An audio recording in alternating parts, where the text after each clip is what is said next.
ಇನ್ನು ಹೈಕೋರ್ಟ್ನ ತೀರ್ಪು ಏನು ಅನ್ನೋದ್ರ ಬಗ್ಗೆ ಮಾಹಿತಿ ಇಲ್ಲ. ಒಂದು ಕಡೆ ಸಿಎಂ ಅವರು ಕೂಡ ಅದೇ ಪ್ರತಿಕ್ರಿಯೆಯನ್ನ ಕೊಟ್ಟರು, ಮತ್ತೊಂದು ಕಡೆ ಅದ್ರ ಬಗ್ಗೆ ತಿಳ್ಕೊಂಡು ಮಾತಾಡ್ತೀನಿ ಅಂತ ಸಚಿವ ಪ್ರಿಯಾಂಕ್ ಖರ್ಗೆ ಅವರು ಕೂಡ ಹೇಳಿದ್ದಾರೆ. ಇನ್ನೂ ಕೇಸ್ ಹಾಕಿದ್ರೆ ತುಷ್ಟೀಕರಣ ಅಂತ ಹೇಳ್ತಾರೆ, ಕೇಸ್ ಹಾಕದಿದ್ರೆ ನಿರ್ಲಕ್ಷ್ಯ ಅಂತಾರೆ ಅಂತ ಹೇಳಿ ತಿರುಗೇಟನ್ನ ಕೊಟ್ಟಿದ್ದಾರೆ. ಈಗ ಹೈಕೋರ್ಟಿನ ತೀರ್ಪು ಏನಿದೆ ಅಂತ ನನಗೆ ಮಾಹಿತಿ ಇಲ್ಲ. ಆದರೆ ಅವರು ಯಾವ ಆಧಾರದ ಮೇಲೆ ಸರ್ಕಾರದ ಡಿಸಿಷನ್ ಸರಿ ಇಲ್ಲ ಅಂತ ಹೇಳಿದ್ದಾರೆ ಅಂತ ನನಗೆ ಗೊತ್ತಿಲ್ಲ. ಅದೇನಿದೆ ಅದು ಆರ್ಡರ್ನ ನೋಡಿದ ಮೇಲೆ I can comment on that. ಏನಂದರೆ ಈ ತೀರ್ಮಾನ ತೆಗೆದುಕೊಂಡಾಗಲೂ ರಾಜಕೀಯವಾಗಿ ದೊಡ್ಡ ಮಟ್ಟದಲ್ಲಿ ಶುರು ಮಾಡಿತ್ತು. ಒಂದು ತುಷ್ಟೀಕರಣದ ರಾಜಕಾರಣ ಅಂತಕ್ಕಂಥ ಚರ್ಚೆ ಕೂಡ ನಡೆಯಿತು ಸರ್.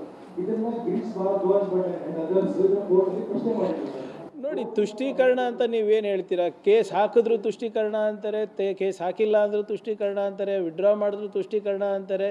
ಈಗ ನೀವು ಹೇಳಿ, BJP ಒಬ್ಬರು ಶಾಸಕರು ಪ್ರೂವ್ ಆಗಿದೆ ಅಲ್ಲ, ಏನು ಅತ್ಯಾಚಾರ ಮಾಡಿದ್ದು, ದಲಿತರ ಮೇಲೆ ನಿಂದನೆ ಮಾಡಿದ್ದು, ಏನು ಆ್ಯಕ್ಷನ್ ತೊಗೊಂಡಿದ್ದಾರೆ ಸರ್? ಪಾಸ್ಕೋನಲ್ಲಿ